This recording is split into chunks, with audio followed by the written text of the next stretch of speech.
Të nderuar dëgjues, ashtu siç anoncuam edhe pak më herët, në studio jam me drejtorin e Drejtorisë të Shërbimeve Sociale, Strehimit dhe Shëndetit Publik në Bashkinë Shkodër, zotin Filip Vila. Përshëndetje zoti Filip. Mirëmëngjes, mirë se keni ardhur në studion e radios. Duke qenë në krye të një drejtorie, unë do ta quaja mjaft të rëndësishme, sepse ka të bëjë me individin, me problemet, me familjen. Duke qenë në krye të kësaj drejtorie, pra puna juaj dhe sektorit ku ju drejtoni prek një gamë të gjerë çështjesh që i keni trajtuar për gjatë kësaj kohe. Në fakt, si e konsideroni, cilët janë problemet më të qëndësishme sociale që ju trajtoni dhe që ka Bashkia e Shkodrës? Spajt ju falenderoj për ftesën dhe për mundësinë që të komunikoj me ju dhe me gjithë bashkëqytetarët. Sigurisht, problemet sociale në Shqipërinë përgjithësi dhe në Bashkinë Shkodrës janë të shumta. Dhe si traditë, si vend, kemi pak traditë në ofrimin e shërbimeve sociale. Ne mund të themi që si historikisht i shkurt, Ministria e parë në Shqipëri është e vitit 1993 për shërbimet sociale në Shqipëri.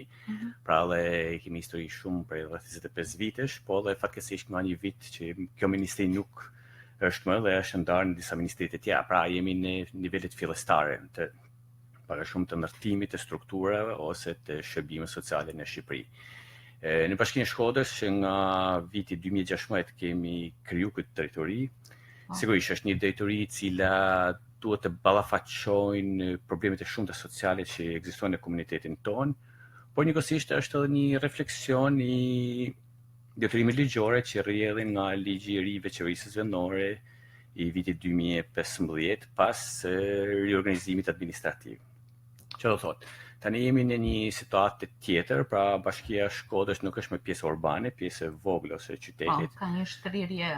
Jemi në një shtrirje shumë më të madhe, jemi 52 herë më të madhe nga ana territoriale, pra me ndarjen administrative janë bashkuar dhe komuna, ish komuna tani 10 të tilla që nga Shala, Puti, Shoshi, Rrëthinat, Gurizi, Berditsa, Kutaçi, Anamali, Velipoja, pra jemi bërë një bashki shumë e madhe nga ana territoriale, por dhe popullsia është dyfishuar tani, jemi rreth 205.000 banor.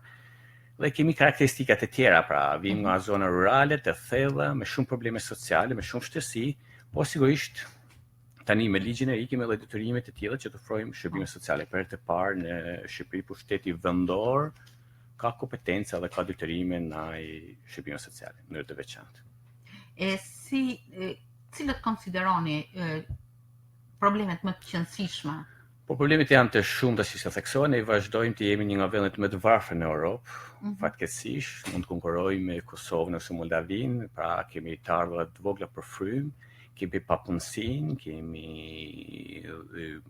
dhunën familje, kemi vështirësitë sidomos për fëmijët, për minorët që janë për grupet më në vështirësi, kemi për gratë në situatë dhune ose personat maksimërishe.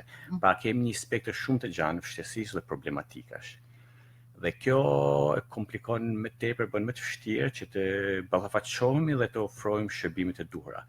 Por, siç e thash më përpara, ne në vitin 2016 u kriju për parë këtë detyri dhe filluam të mendojmë se çfarë do bëjmë, se ishte përballë një sfide, pra problemet vështirësitë janë të përshumta dhe ne nuk ishim një traditë, nuk ishim një histori, nuk ishim një bazament ku do të ndërtoshim diçka.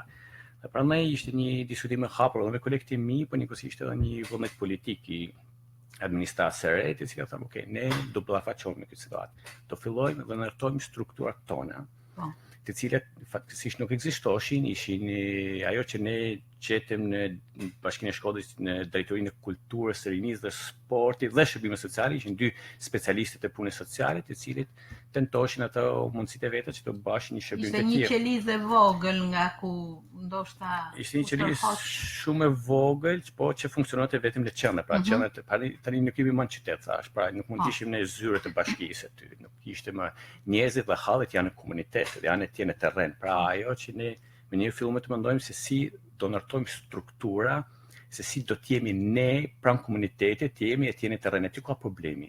dhe do të jemi atje pranë familjes, pra atje ku janë vështirësitë më të mëdha. Megjithëse ne besojmë që duke mbështetur familjen, mbështesim siç Eliza bazë shoqëni që mbështesim të gjithë shoqërinë. Natyrisht. Dhe për këtë të projektume shpejt një strukturë e cila do të ishte komunitare dhe quajmë qendër komunitare për familjen, megjithëse ne besojmë që përgjegjësia e familjes është shumë e rëndësishme. Besoj se do t'i kthehemi më imësisht kësaj strukture, do thosha, por me qenë se, siç thatë dhe ju, tashmë Bashkia e Shkodër ka një shtrirje shumë më të gjerë, përveç qytetit ka dhe 10 njësi administrative, duke filluar nga njësia administrative e Shalës, duke zbritur deri në Velipoj, pra një numër shumë i madh. Si i merrni informacionet, si keni mundur që ti njihni problemet, ta shtrini veprimtarinë tuaj në gjithë këtë territor? Qartë. Pyetja saktë, atëherë ne ndërtuam strukturat, ajo që bëjmë hapin e parë vlerësume objekte ose projekte të financuara nga donatorë të ndryshëm gjatë viteve, meqenëse se pas viteve 90 shumë donatorë kanë ardhur dhe kanë tentuar që të ndërtojnë struktura sociale në territoret e Shqipërisë, por edhe të Bashkisë Shkodrës. Dhe atëherë ajo që ne bëmë vlerësume këto investimet, e cilat kishin 10-15 vite, që kishin 20 vite që kishin mbaruar dhe godinat ishin me të jashtë përdorimit, pavarësisht se ishin pronë e Bashkisë Shkodrës, këto objekte, këto godine ishin jashtë kontrollit të bashkisë, ishin jashtë përdorimit, ishin të mbyllura, të shkatruara ose ishin të menaxhuara nga disa organizata. Prandaj ajo që ne bëmë punën e parë morëm në administrim këto objekte, të cilat janë në qytet, por njëkohësisht janë në fshat pra, dhe filluam rekonstruksionin e tyre, mobilimin e tyre dhe vënien në funksion të tyre. Dhe kjo bë me do të disa kohë, pat një proces që zgjati në fakt, dhe në dhjetor të vitit 2016 ne inauguruam të parën strukturë qendër komunitare. Çfarë do thotë këto objekte, të cilat për shembull ishin investuar nga banka botërore ose nga kooperacioni italian ose nga donatorë të tjerë, ishin investuar me një synim, që pas 2-3 viteve, pasi të financoheshin ato për ndërtimet, për pajisjen dhe shërbimet, ato do të menaxhoheshin nga pushteti vendor. Po fatkeqësisht kjo s'kishte ndodhur dhe këto objekte ishin jashtë kontrollit. Ishin braktis, ishin boshlatis, ishin në gjendje. Disa prej tyre ishin të braktisura, disa jo funksionale, disa në menaxhimin organizata, pra ne si bashki morëm detyrimet të gjitha ato në administrim. Kjo ishte mendoj një zgjidhje e mirë, pse ne brenda këtyre objekteve atëherë filluam të ndërtojmë strukturat tona publike për herë të parë komunitare në Bashkinë e Shkodrës. Dhe kjo ishte një hap i mirë e cila gradualisht ne kemi në këtë moment jemi në Bashkinë e Shkodrës, të qytet në pjesën urbane kemi 5 njësi ose 5 lagje me ligjin e ri, rajonet. Kemi nga një godinë të tillë për çdo lagje, që quhet qendër komunitare 1, 2, 3, 4, 5 respektivisht sipas njësive. Dhe pastaj ajo që filluam të lëvizim nga zona, meqense kemi pothuajse gjysmën e popullsisë në zonën rurale, dhe pra vlerësuam situatën dhe kemi në dash një qendër shumë të mirë komunitare, e cila është investuar shumë vite më përpara, ose në Gurtë e Zi kishim një qendër të ndërtuar komunitare e cila ishte jashtë funksionit, që u përdoret për objekte administrative dhe të tjera. Pra ne gjithë këto objekte i morëm në administrim dhe gradualisht filluam të rikonstruktoheshim ato dhe të përshtatshim në shërbimet e tilla. Dhe realisht në këtë moment jemi jo vetëm në qytet, por jemi shtrirë jemi në Gurtë e Zi, në Daq, jemi në Shalë, për shumë në Theth, jemi në rikonstruktuar shkollën e Thethit dhe në katin e parë shkollën, në katin e dytë filluam të ofrojmë shërbime komunitare për të parë këtë verë. Po njëkohësisht jemi në Velipoj, jemi në Bërtis, në Antemalit, duke shërbyer dhe me ekipe ose grupe mobil të lëvizshme, janë specialistë të punë sociale të cilët lëvizin periodikisht në këto zona, në mënyrë që të jenë në kontakt me komunitetin, të jenë në kontakt me drejtuesit e njësive administrative, janë në kontakt me administratorë shoqëror, pra ata që japin ndihmën ekonomike, që është një strukturë krejtësisht tjetër pavarur, dhe bashkë me ato ne vlerësojmë dhe jemi në kontakt me komunitetin, duke tentuar që të marrim informacionin duhur të parë për probleme sociale në territor. Dhe kjo ishte një hap i mirë pse ne po njohim gradualisht, po njohim problemet dhe shqetësimet. Pra, aktualisht jeni në fazën e njohjes të këtyre problemeve, por... Jo, kjo fazë është bërë gradualisht, jemi njohë dhe në ofrim shërbimes, jemi një fazë procesit aktiv, me qenë se nuk mund të pritet pafundësisht njohja, dhe jemi detyruar që dhe të njihemi problemet, por njëkohësisht të ofrojmë shërbime. Aktualisht, çfarë programe sociale aplikohen Pra, këto qendra komunitare kanë edhe staf të Bashkisë Shkodrës, pra jemi 25 vetë për staf tani i Bashkisë Shkodrës në territorin e gjithë bashkisë, të cilët janë shumica nga tyre të Bashkisë Shkodrës, por njëkohësisht edhe të projekte të ndryshme, në të cilët ne jemi prezent dhe kemi këto qendra të cilët funksionojnë çdo ditë të javës. Dhe kemi staf punëtor social, psikolog, juristë të cilët janë në kontakt me komunitetin. Pra, ne tentojmë që të japim informim, këshillim komunitetit, të japim orientim të tyre, mbrojtje të fëmijëve, formim profesional, pra të japim fuqizim ekonomik të familjes. Kemi programe të ndryshme, mbështetje psikologjike, sigurisht për personat të caktuar, informim dhe mbështetje nga ana shëndetësore, pra informim të edukimit shëndetësor, por ajo që kuptojmë shpesh është që ngaherë veprimet të thjeshta si orientimi, këshillimi janë më të vlefshme për komunitetin. Por në mënyrë graduale pastaj po ofrojmë dhe shërbime të tjera që sigurisht sipas grup moshave janë më specifike, të cilat janë për të rinjt ose për jetimët, për personat më të ndryshëm, të cilat në mënyrë graduale po marrin formën e duhur. Pra, në qendra komunitare ne jemi në kontakt me qytetarin, ofrojmë shërbime brenda tyre, po njëkohësisht dhe programojmë aktivitete të tjera për fasha sociale që kanë në vështirësi. Po, meqense ju përmendët një gamë të gjerë të programeve sociale, le të kalojmë tek target grupet që ju keni në përpara në projektet tuaja dhe më pas në projektet që zbatoni me ta. Atëherë, unë tentoj që të jap pak a shumë funksionimin e një qendre komunitare. Teorikisht atje çdo individ, çdo person i lagjës i zonës shkon dhe tenton që të shprehë një shqetësim të tij. Prioritet për ne janë fëmijët, meqense ne besojmë që fasha më vulnerabel, më në vështirësi dhe më pambrojtur, ne do të jemi më afër tyre dhe duke filluar që nga mbështetja familjeve për edukimin e tyre. Që do të pajisje mësimore, çanta, libra, klasa mashkullore. Ne kemi 5 klasa mashkullore në qendrat tona komunitare, që do thotë fëmijët e familjeve më në vështirësi në territor, masi marrojnë mësimin në strukturën e shkollat publike, vinë në qendra komunitare dhe atje për 2-3 orë me një mësues mbështetës, marrin mësime plus mbështeten për edukimin e tyre, po njëkohësisht marrin edhe një snack, një ushqim të vogël që ato të kalojnë 2-3 orë pas dreke, sa më mirë dhe njëkohësisht jenë sa më të përgatitur për shkollën, për Po pse mashkullore? Po pas shkollore, pse familjet të tyre janë në vështirësi. Ata kanë nevojë që të asistohen nga një qendër sociale, kanë nevojë që fëmijët të mbështeten nga ana psikologjike, të mbështeten nga përgatitja në shkollë dhe njëkohësisht të keni mundësi që të orientohen, meqense prindërit e tyre për një arsye ose tjetër kanë vështirësi sociale ose kanë të pamujtur që të ofrojnë shërbimet e tyre ose detyrën e parë që është prindërimi.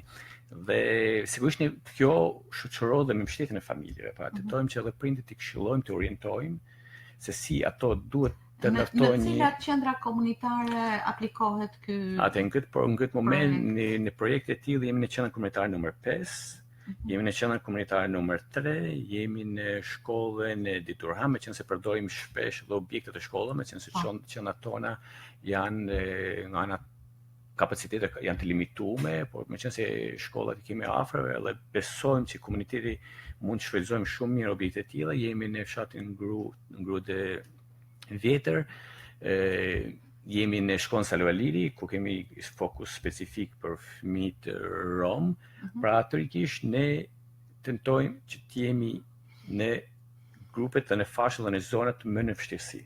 Çfarë efektesh ka patur kjo ndihmë deri tani?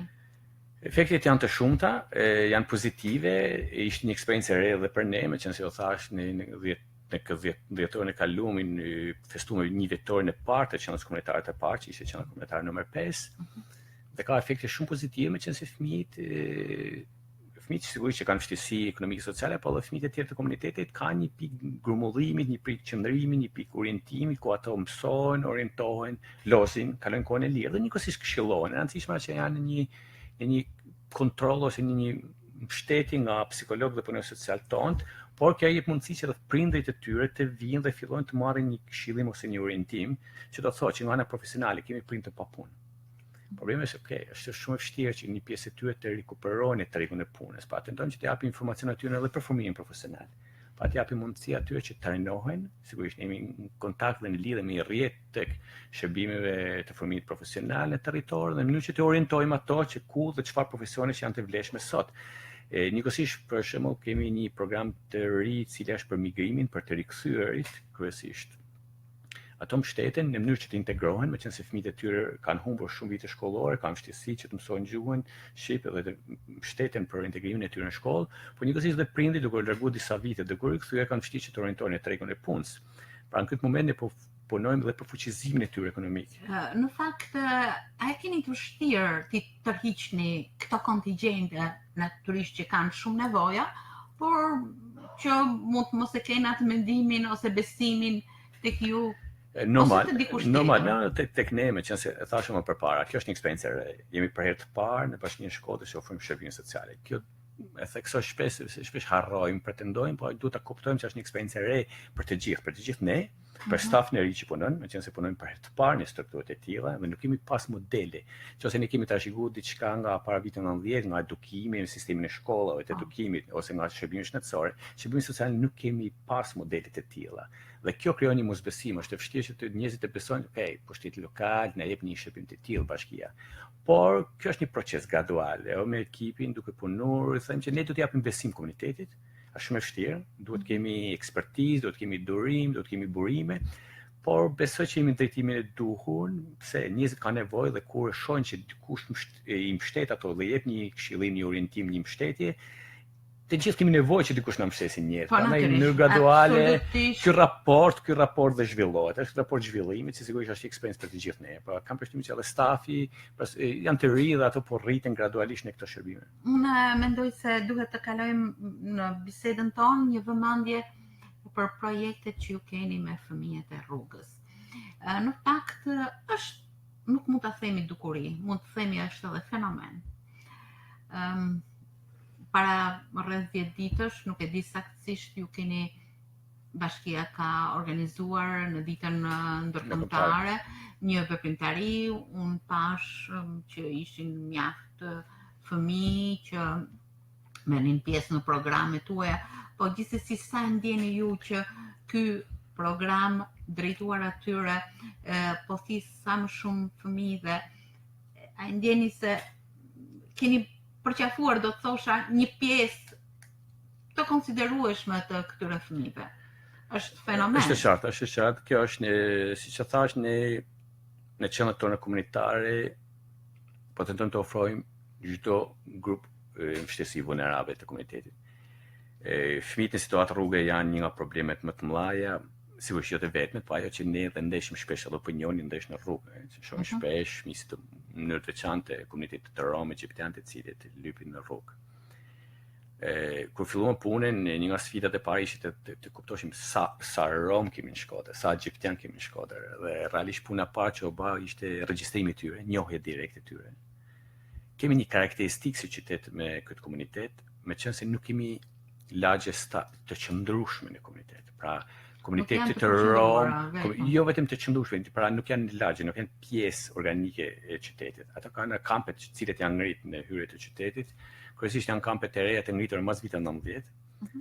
Dhe nga numrimi i parë kemi të regjistruar të çdo pjesëtar të komunitetit të Rom tani, jo vetëm fëmijët, po të rritunit prindër të afërmit e tyre, janë rreth 430 romtë që jetojnë në mënyrë jo stable, po pak a shumë kjo numri i përafërt, jemi në 1300 pjesëtar të komunitetit egjiptian, që sigurisht ka histori, ka traditë, janë banesa të qëndrueshme, pra keni një lagje të tyre tani. Nësa komuniteti rom sigurisht ka karakteristikë tjetër, e cila është pak specifike për Shkodrën, krahasim për shembull me Elbasanin, me Korçën, me Durrësin, të cilët kanë lagje, kanë pjesë të lagje të qëndrueshme, kanë banesa, kanë histori qëndrimit. Dhe kjo në vështirëson më tepër, meqense ato nuk janë të qëndrueshëm dhe janë pas vitit 90 këtu. Dhe pothuajse 96-7% e tyre nuk janë as qytetar të regjistruar në Bashkinë e Shkodrës. Pra nuk janë banor të regjistruar këtu. Pas njohjes të tyre, pra njësoj listimit dhe njohjes të tyre, ne fillojmë të kuptojmë që problemit janë të shumta.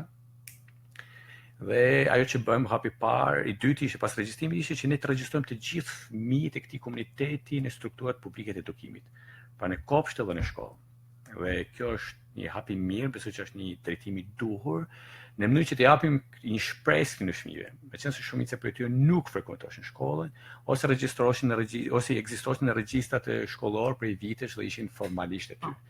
Ajo që ne po bëjmë përveç regjistrimit të tyre dhe po i ndjekim në disa shkolla, jemi me to në shkollën praktikorisht Liria, jemi në shkollën Salo Halili, në Baqallek dhe në shkollën Editor Ham, praktikorisht nuk po i segregojmë, jemi shpërndarë në 4 shkolla të tjera të cilat ato fëmijë të regjistruar dhe po i mbështesim ato, po i mbështesim me pajisje mësimore, pra me libra, me çanta, po njëkohësisht po i ofrojmë, po i mbështesim dhe pas shkollore, në mënyrë që të kemi një klasë specifike që këto fëmijë të mund të fuqizohen dhe të vazhdojnë në mënyrë të rregullt dhe jo të tjenë të regjistruar në regjistra dhe mos të frekuentojnë kur shkollën, meqense kjo është një fenomene që kemi gjetë shpesh. Dhe kjo është sfidë e madhe, meqense pat fjalë për një komunitet i cili ka një histori, ka një traditë prej 10 shekush, pothuajse. Vështirësi ka mjaft në këtë drejtim. Janë të shumta dhe ajo njëkohësisht po i shoqërojmë dhe po i asistojmë në shkollë gjatë edukimit, por njëkohësisht ne tentojmë të monitorojmë dhe situatën e territorit, që do të thotë kemi skuadra të cilat paraditët pas dreke ndjekin lëvizjet ose shfrytëzimi i tyre, meqense bëhet fjalë që kemi një fenomen të shfrytëzimit të fëmijëve në situatë rrugë. Deri tani janë 100 fëmijë të cilët kemi pak a shumë të hequr, regjistruar me shtetur nëpër shkolla, por sigurisht sfida mbetet me prindërit e tyre, meqense ata kanë një mënyrë jetese dhe traditë të tilla të cilat kanë të vështirë që të ndërtojnë një raport normal në familje, ajo që është për ne tradita. Çfarë mbështetje i jepni familjes në këtë rast? Atë përveç fëmijëve, ne po kemi program të veçantë për mbështetjen e familjeve, që do thotë që nga formimi profesional i tyre po i asistojmë, po njëkohësisht kemi dhe një projekt me UNDP-n ose PNUD-in, kemi një mediatore të veçantë në përpunësimin e tyre. Pra, kemi një mediatore, një person i veçantë i cili komunikon me ta në zyrën e punës, në mënyrë që të orientojnë ato përpunësimin e tyre. Sigurisht ka një hap përpara, shumë i vështirë se të shohim mënyrën, mentalitetin dhe ritmin e jetesës të tyre, por gradualisht dhe me shumë vështirësi një pjesë e tyre po punësohet, por njëkohësisht ne po tentojmë të administrojmë situatat familjare të tyre dhe njëkohësisht disa prindë të cilët do vazhdojnë të abuzojnë me fëmijët e tyre, duke i përdorur ato për të lypur, po i vëmë në përgjithësi përpara përgjegjësisë ligjore. Kemi disa kallëzime penale, kemi disa fëmijë të cilët kemi marrë në mbrojtje, pra janë larguar nga familja meqense ata jetojnë në rrugë, i lypshin gjithë kohën jashtë, ishin fleshin ose jetoshin situatë rrugë krejtësisht. Kemi marrë fëmijë në mbrojtje dhe kemi vendosur pra një situacione tona rezidenciale. Pra po tentojmë të mbështesim familjen, por njëkohësisht të marrim në mbrojtje edhe fëmijët. Por ne besojmë që edukimi i fëmijëve mbetet një sfidë e hapur e fëmijëve rom në mënyrë të veçantë. Njëkohësisht ajo që kemi një projekt që unë kam dëshirë që të ndaj me ju, ne në këtë moment jemi në fazën përfundimtare të ndërtimit të një strukture, të një qendre komunitare të re, meqense unë thash më përpara qendrat tona komunitare të gjitha janë ngritura në objekte ekzistuese të Bashkisë Shkodrës. Kjo është e vetme që po ndërtojmë të re dhe do të kemi një qendër të parë për mënyrë specifike ose me fokus persona në situatë rrugë dhe sigurisht fëmijët në Rom egjiptian do të jenë të parë që të përfitojnë, të cilët do ofrojnë do të jenë që do ofrojnë ushqim për to, do të jetë një kuzhinë, do të ketë një shërbime të higjienës, të lavanderisë, po njëkohësisht edhe të dusheve, në mënyrë që këto fëmijë të përgatiten të integrohen dhe të shkojnë në shkollë në kushte sa më optimale, meqense një nga problemet që kemi realisht, ato familjet e tyre jetojnë nëpër barak, në kushte higjienike shumë vështirësi, po tentojmë që t'i japim mundësi të këtyre fëmijëve që të edukohen, por sigurisht kanë mundësi që në qendrën e tyre ose një mundësi shërbime specifike për këtë komunitet. Dhe besoj që rreth muajit qershor, kur kjo qendër do të jetë gati, jemi diku pranë shkollës Kolidromeno në oborrin e saj, shkollës së mesme Kolidromeno, po ndërtohet, është një kutinë që sapo ka marrë formën e vet, dhe besoj që për pak muaj do të jetë gatshëm, do të jetë mobiluar me pajisjen, dhe sigurisht personat në situatë rrugë do të jenë përfituesit e saj dhe fëmijët rom do të jenë të parë që të përfitojnë. Por përsëris kjo është një sfidë e hapur dhe besoj që ne kërkojmë mbështetjen dhe gjithë komunitetit bashkë, meqense ju përmendet me 12 prill ishte dita ndërkombëtare për fëmijët në situatë rrugë dhe slogani ose thirrja jonë ishte që mos të dhurojmë para, por të dhurojmë kujdes.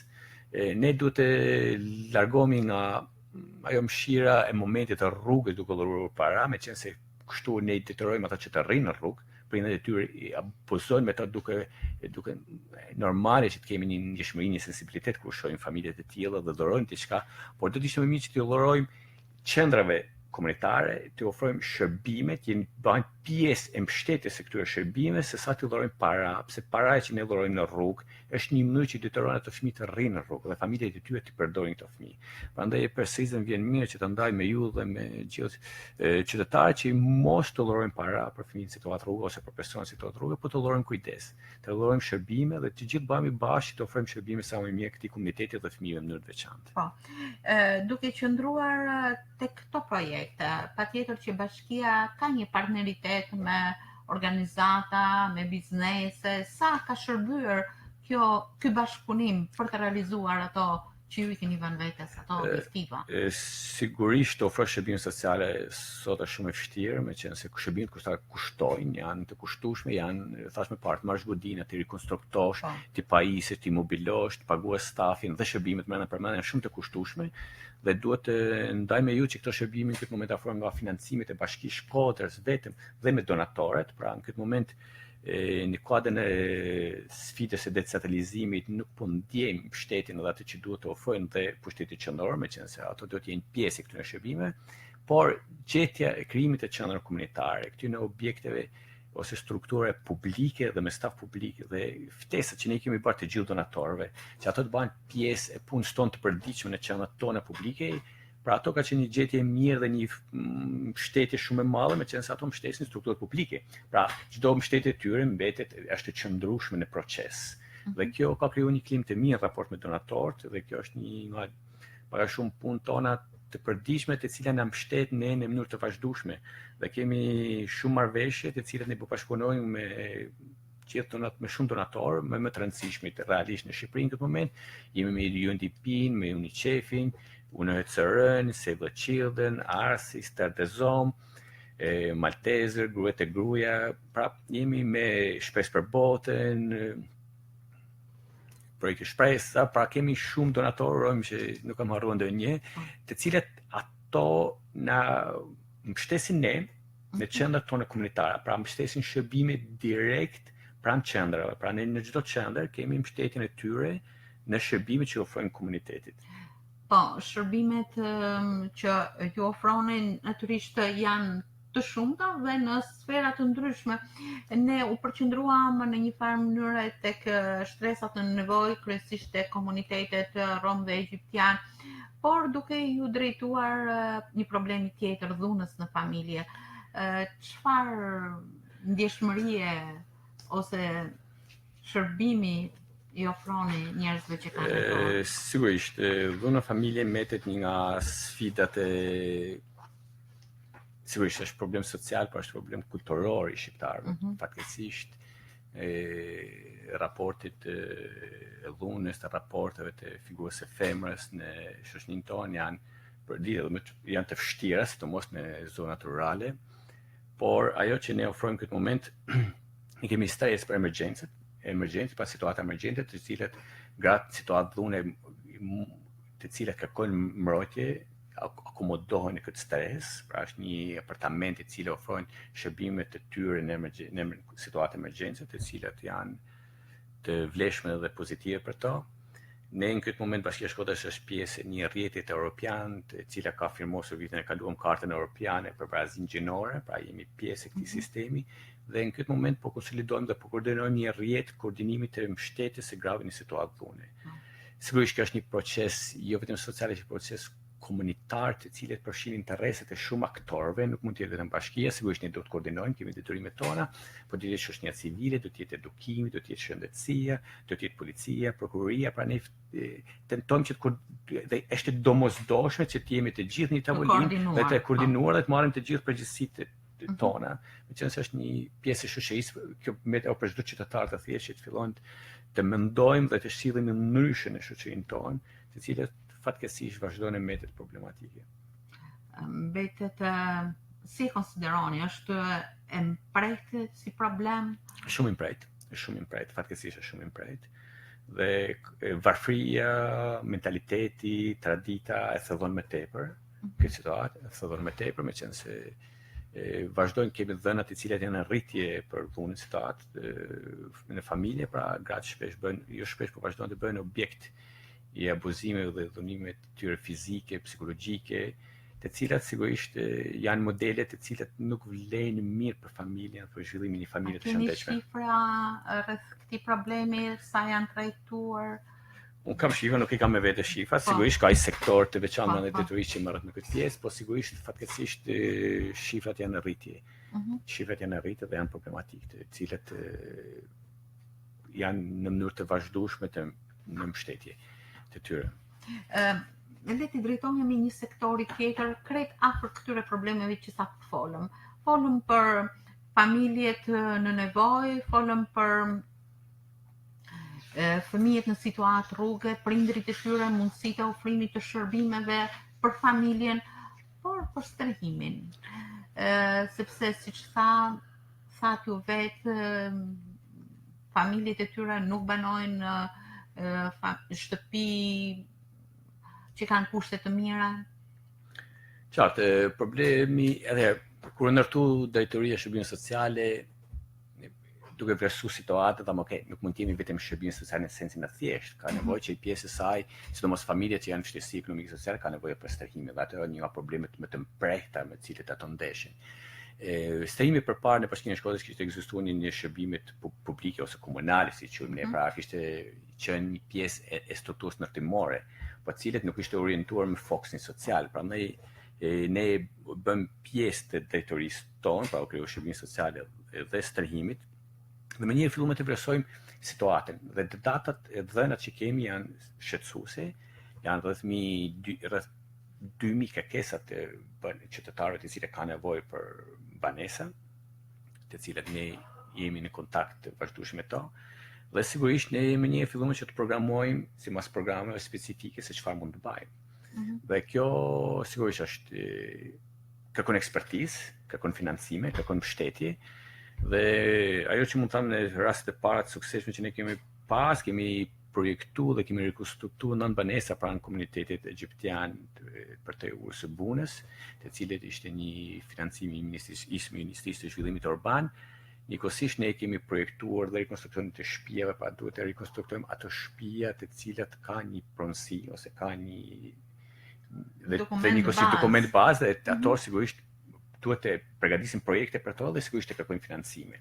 Dhe kjo është një raport, pra ne kemi arritur që projektojmë, sigurojmë financime dhe të rekonstruktojmë 9 nga ato, njëkohësisht kemi mbi 30 të cilë janë projektuar dhe po kërkojmë financime për to, të cilat sigurisht kërkojnë një proces kohet. Njëkohësisht një hap tjetër është objektet ekzistuese, të cilat janë jashtë përdorimit nga Bashkia e Shkodrës, po po i vlerësojmë dhe po i projektojmë dhe fillojmë rekonstruksionin e tyre në mënyrë që të përshtasim në banesa sociale. Pra kemi disa të tilla në konviktin e shkollës superiore e kemi rekonstruktuar, kemi 26 apartamente të gatshme në këtë moment, të cilët kanë fokus jetimt që jetojnë për konvikte, pra me qenë se pas moshës 18 vjeçare ato largohen nga institucione rezidenciale dhe duhet të akomodohen. Sigurisht këto apartamente i drejtohen atyre nevojave të tyre, por njëkohësisht kemi rreth 30 jetim dhe familjar të tyre, të cilët nga 20-25 vite jetojnë për konvikte të shkollës për shembull industriale ose shkollës muzikës ose të shkollës pedagogjike, konvikte të cilët ne duhet t'i akomodojmë në këto apartamente të cilët janë të gatshme tani. Çfarë kriterësh ka për të përfituar nga këto programe të strehimit? Kush mund t'i përfitojnë? Tani ne duhet të, pra, varësi të programeve ne orientojmë dhe personat të cilët mund të aplikojnë. Në këtë moment kjo godina është ose këto apartamente janë për jetim, pra bëhet fjalë në mënyrë specifike jetim që jeton në konvikte, kjo është grupi i parë, dhe jetim që dalin nga institucioni rezidencial. Njëkohësisht kemi gratë në situatë dhune, është fokusi 2 që vjen më një në listën e tyre, me qenë se kemi gratë të cilat thash më përpara ne kemi ambiente ose ambiente për emergjencën e tyre, pra akomodimin e tyre në situatë emergjente, por sigurisht mbrapa një situatë të para shumë të nërmjetme kohore, ato kanë nevojë që të akomodohen dhe të fillojnë jetën e tyre duke marrë një mbështetje ose të fëmijë profesionale të fuqizimit ekonomik, derisa ato të bëhen të afta të gjendje që ato të bëjnë jetë pavarur. Pra kjo objekt i cili ne po flasim ka këtë fokus, këto 2 kryesisht grupe vulnerable. Por njëkohësisht ajo që po vlerësojmë është me vlerësojmë dhe pronat, territoret, trullin që ka disponibil Bashkia e Shkodrës këtë moment në mënyrë që t'i bën të gatshme disponibil për banesën ndërtimin e banesave sociale. Ka prona, sigurisht ka troje, ne kemi vlerësuar dhe kemi troje të cilat ne po bashkëpunojmë me ministrit respektiv, po sigurisht me Enten Kombëtar të Banesave, të cilët kemi përcaktuar dhe besoj që brenda këtij viti ne do të fillojmë një pallat të ri për banesa sociale, pra do të kemi për personat me në fshësi dhe besoj që kemi pak probleme punësijet nga titullin e plotësisë që do të jetë nga shteti në bashki, këtë moment Enten Kombëtar të Banesave. Këta janë fonde të cilat do të komunikojmë. Janë fonde që cilat kushtojnë, pa janë vlerë konsiderueshme. Janë banesa o me qara të ullt ose banesa sociale që ka një kosto të ullt, të cilët do shohim do të negociohet me Enten Kombëtar të Banesave, po jemi në një proces negociate dhe besojmë që brenda pak muajsh ne mund të jemi në gjendje që të fillojmë të ndërtojmë një pallat të tillë. Po njëkohësisht përveç këtij pallati ne po vlerësojmë një territor aty të Xhanit, i cili mund ndërton shumë pallate. Dhe ajo po projektohet, me qenë se është rrull publik, po projektohet dhe në mënyrë që të ofrojmë Ministrisë të Linjës, po njëkohësisht edhe Entit Kombëtar Banesaj. Pra, fatkeqësisht problemet janë të shumta, janë të grumbulluara për shumë vitesh, por kërkojnë një kohë të caktuar që të projektohen, të vendosen në drejtimin e duhur dhe rezultatet e vinë. Po besoj që hap mas hapi dhe këto rezultate po shihen. Drejtoria juaj ka një sektor mjaft të gjerë shërbimesh, megjithse kemi kaluar limitin e kohës së bisedës, po prapë do të desha t'ju pyesja edhe për shërbimet shëndetësore. Ju jeni mjek në profesion dhe ku konsistojnë këto shërbime?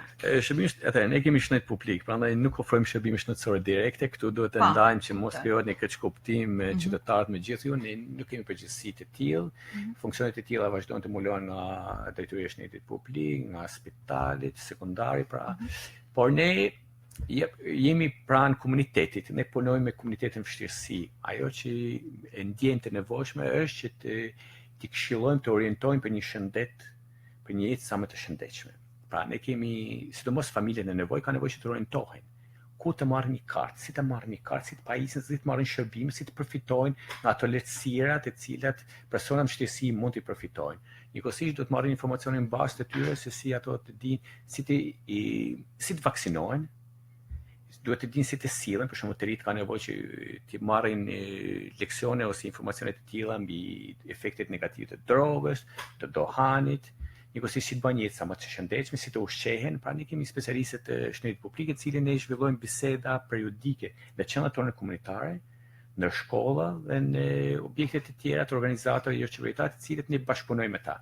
Pra kemi programe tema që zhvillohen periodikisht çdo muaj në objekte të ndryshme sipas një grafike të caktuar. Pra gjithçka në fokusin e promovimit shëndetësor. Në promovimin dhe edukimin e komunitetit.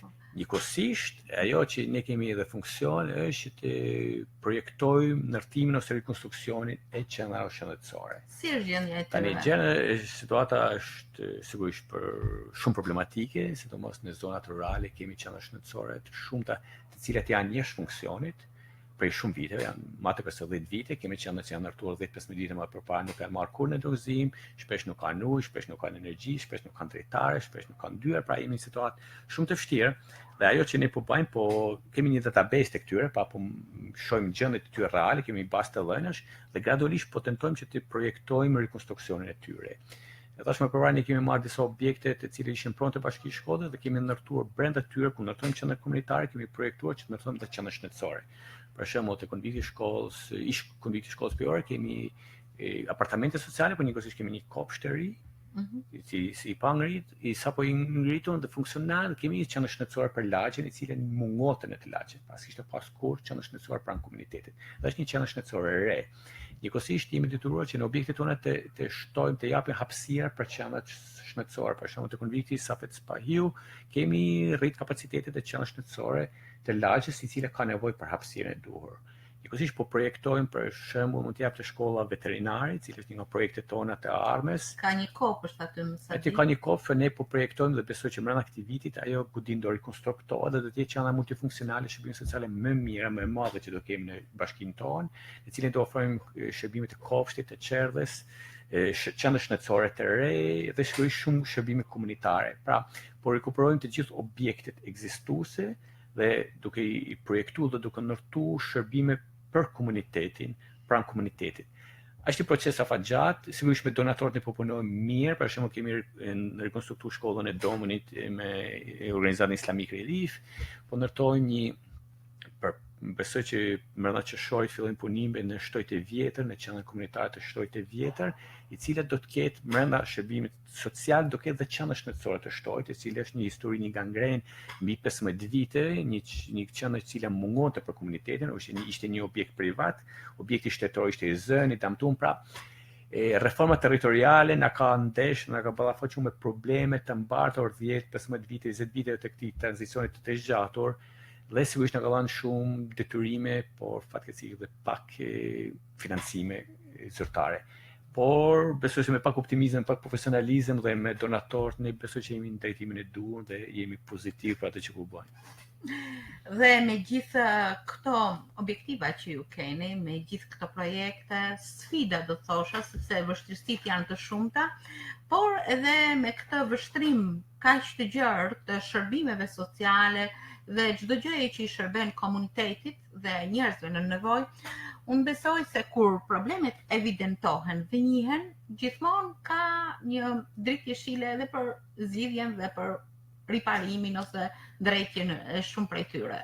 Apo ja. Sigurisht, unë jam përgjithësi pozitiv kur ndërtu me drejtorinë dishim që do të ishim këto vështirësi, ishte totalisht e qartë se problemet janë të pafundme, meqense ne vim nga një eksperiencë profesionale gjatë dhe ishim grup profesionistë që kur programuame dishim që ka nevojë komuniteti I bashkisë tonë, por ishte vetëm rrugë që të ballafaqohemi dhe të ndeshemi këtë vështirësi. Prandaj vështirësitë janë të shumta, jemi bindur se sa më tepër punojmë më tepër evidentohen dhe dalin përballë. Meqense atë shumicën e rasteve personat vështirësi nuk kanë za, janë të braktisur, ne po shkojmë te ato, po tentojmë që të bëjmë më të mirën e mundshme me mundësitë që kemi.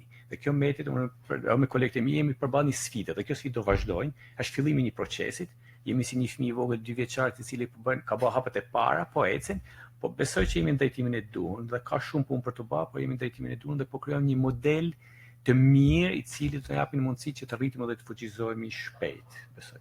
Dhe duke ju cituar, duke ju dhënë zë këtyre njerëzve që kanë më shumë nevojë, që kanë më shumë probleme, që kanë nevojë të japësh krahun, dorën për të ecur, unë do t'ju uroja që të keni sukses në gjithë programet tuaja sociale, në zbatimin e projekteve të ndryshme, në bashkëpunim me aktorë të tjerë, por duke qenë qendra e tyre, edhe le të shpresojmë që këto njerëz të kenë mbështetje gjithmonë Bashkinë e Shkodrës dhe natyrisht të realizoni ato që ju mendoni dhe I keni planifikuar ditë pas dite. Sigurisht, ajo që është e rëndësishme, ne jemi të hapur, bashkitë qendrat tona janë të hapura, pra presin janë të gatshme që të komunikojnë me qytetarët, që të marrin hallet problemet e tyre dhe sigurisht ne do t'i adresojmë ato gradualisht do t'i adresojmë dhe do të jemi të hapur që të ofrojmë mbështetjen e duhur. Është një sfidë e hapur dhe jemi totalisht pozitiv. Zoti Vila, unë ju falenderoj për këtë bisedë në studion e radios, në studion e programit Mirëmëngjes Shkodër. Ndoshta do të kemi edhe takime të tjera në zbatim të projekteve që ju keni si bashki. Faleminderit ju. Sigurisht ne jemi gjithë gatshëm që të vijmë, të ndajmë me ju dhe me qytetarët, ne për pak muaj do kemi 2 evente të rëndësishme, në fakt do kemi inaugurimin e qendrës së parë rinore për Bashkinë e Shkodrës, është një nga projektet tona më të mira dhe besojmë që do të jetë shumë pozitive dhe e vlefshme për të rinjtë e Shkodrës. Besojmë që në rreth muajit qershor do të kemi inaugurimin e saj, njëkohësisht do kemi qendrën multifunksionale për komunitetin e Romës qytetar, pra jemi përballë projekte së rezultate të tilla, të cilën ne mund të kishim pasur sigurisht dëshirë që të ndajmë me ju dhe me gjithë opinionin. Faleminderit. Ashtu siç Mirëmëngjes Shkodër është e hapur për të gjithë këto projekte dhe të gjithë këto sinjale pozitive të punës në drejtim të shërbimit ndaj njerëzve. Ju falenderoj sërish. Faleminderit ju.